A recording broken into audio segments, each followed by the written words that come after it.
Saudações mórbidas, meu nome é Rafael e hoje eu estou aqui para falar a respeito de um quadrinho que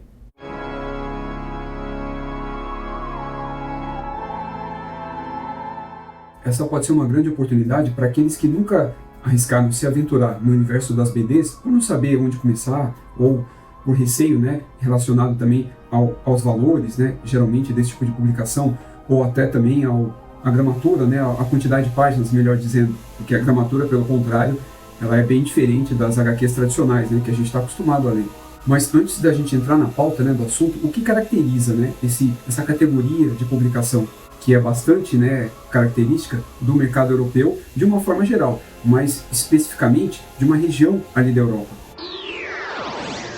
Geralmente, esse termo BD significa banda desenhada, e ele é muito comum, ou melhor, muito utilizado em Portugal, né, em França e Bélgica majoritariamente.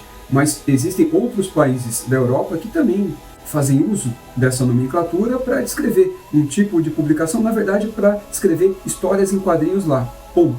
Mas a gente pode dizer que foi com Tintin e Asterix, né, na sequência, e que esse termo meio que se popularizou e passou a se referir a esse tipo de publicação, que nós aqui no Brasil chamamos de histórias em quadrinhos ou HQs. E lá é BD porque é uma sigla para banda desenhada. Sacou? Sacou? Sacou? Sacou? E além do nome, né, o que caracteriza, né, o que diferencia especificamente? Você pode até me perguntar, mas Rafael, o que diferencia? É só o nome, mais nada? BD então é só uma forma de a gente se referir a um tipo de quadrinho feito na Europa? Só isso? Independente da nacionalidade ali daquele continente? Eu respondo que não. Ela possui um conjunto, melhor dizendo, né, de características que procuram descrever o que seria esse tipo de publicação. A própria dimensão da HQ já difere bastante do padrão que a gente conhece, tanto americano, tanto formatinho. O mangá também é um outro padrão bem diferente desse aqui. Então a gente pode dizer que esse padrão BD ele é categorizado por um tipo de quadrinho, né, com dimensões assim muito grandes, que a gente costuma chamar o nome de europeu, mas esse é uma nomenclatura muito vaga, tá? Porque existem materiais da Europa de diferentes tamanhos, né, praticado por outros países, além desses que eu havia citado, e que não trabalham com esse tipo de formato. Então chamar de europeu fica uma coisa um pouco vaga. Mas ele procura ter dimensões maiores, né, do que o convencional aqui pra gente, e uma quantidade de página até bem restrita, né, bem pequena. A maioria não chega a 100 páginas, sendo poucas exceções, né, que ultrapassa esse número, e em algumas vezes são até compilações de diversas fases, né, de diversos arcos que formam esse material, né, compilado. Uma outra característica que vale bastante a pena ser mencionada é a questão da forma como os europeus, né, em especial ali na França e na Bélgica, eles enxergam os quadrinhos, né. Dá para dizer, sem exagero, que o tratamento dado ali aos quadrinhos é o mesmo das outras formas de arte. O quadrinho ali ele pode ser muito semelhante ou até associado, né, à pintura, a outras formas de arte, pelo respeito, né, que ele tem, que é dado a esse tipo de mídia, de modalidade artística ou de arte mesmo, que é o que ela não deixa de ser, né?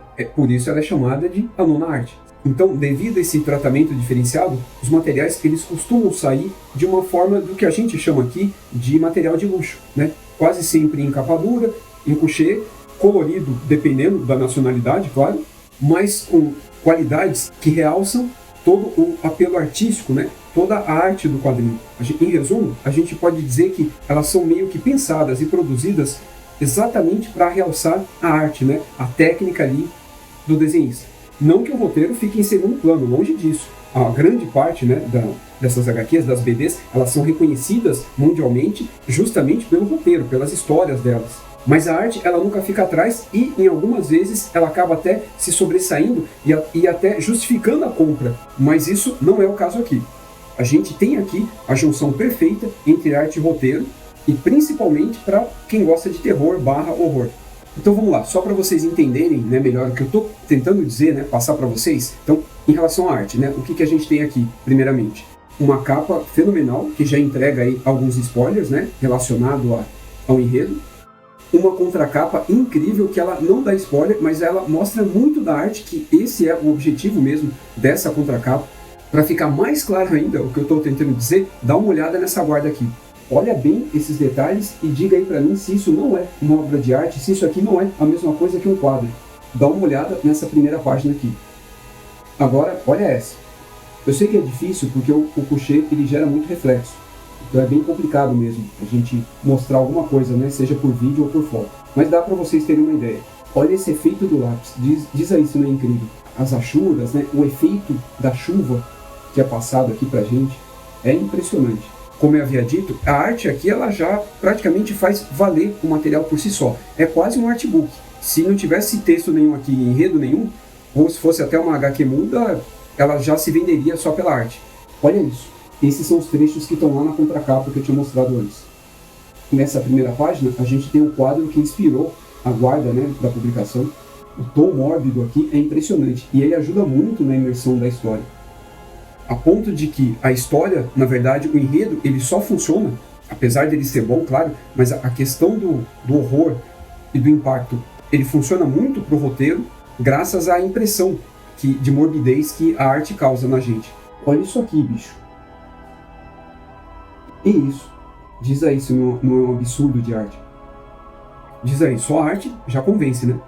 Mas em relação ao enredo, eu posso detalhar um pouco, sem precisar entrar em spoiler, só para você ter uma ideia, né, do que tipo de terror que a gente está falando aqui.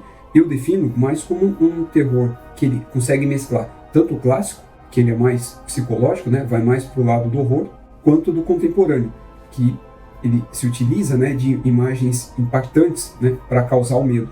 Mas em resumo, a história ela se passa em um tempo não muito distante, mas em uma época em que a humanidade ela teve que sair da Terra, porque ela se tornou praticamente assim inabitável, e isso é explicado porque não pelas condições apenas, né, em que vivemos no momento relacionado à poluição e escassez, né, dos recursos naturais, mas a humanidade ela cria outras formas de vida que acabam até implicando nessa impossibilidade de continuar vivendo ali no planeta.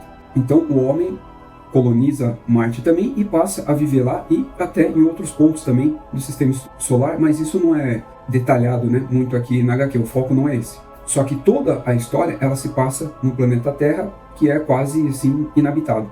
Quem acaba frequentando ou ficando na Terra são cientistas e pessoas assim com muitos recursos, né, financeiros, muito dinheiro, que constrói ali retiros, né, um lugar onde ela possa ficar isolada, e que lá meio que virou um tipo de terra sem lei. As pessoas vão ali e podem fazer o que quer, sem fiscalização, sem nenhum tipo de cobrança, sem nada que as impeça.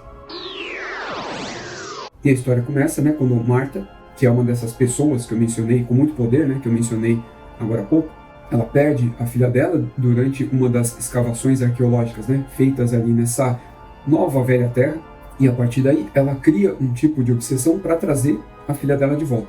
Mesmo com todo o avanço científico, né, relacionado aí à clonagem ou coisas do tipo, ela mantém a filha dela ali conservada criogenicamente, na esperança de um dia conseguir reavivar a filha dela.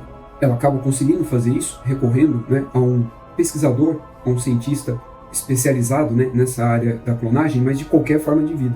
Então, eles conseguem trazer ela de volta, tentando, né, buscar a consciência dela, trazer, né, melhor dizendo, a mesma pessoa que havia falecido de volta naquele mesmo momento em que ela faleceu para o momento atual, para o corpo dela que ficou conservado aí por muitas décadas.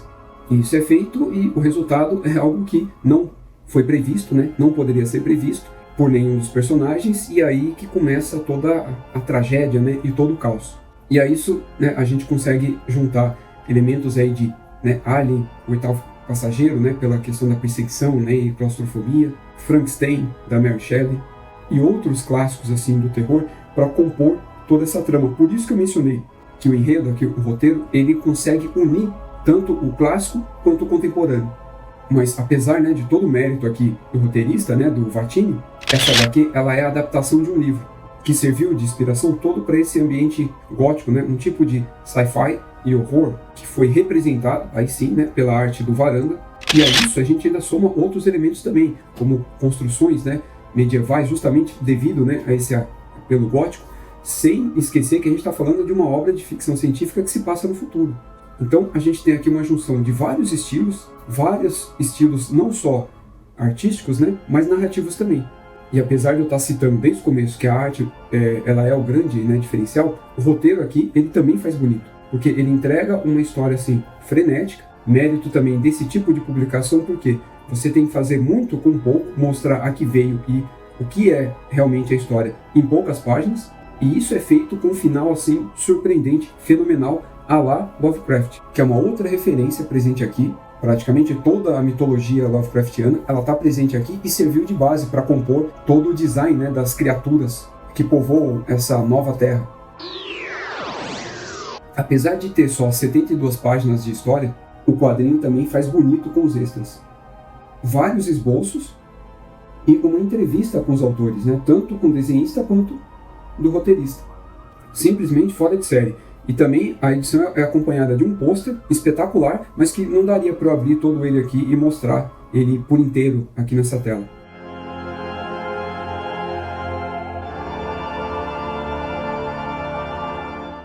E para encerrar, tudo que eu tenho a dizer é que o material é muito recomendado para fãs, né, de terror, horror e histórias do gênero.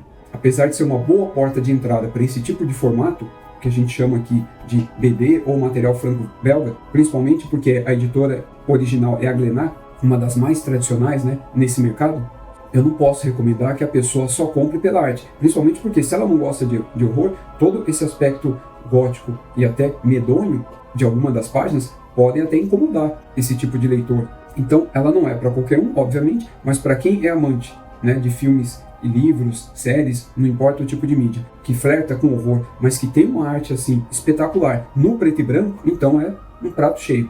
Não há como se arrepender.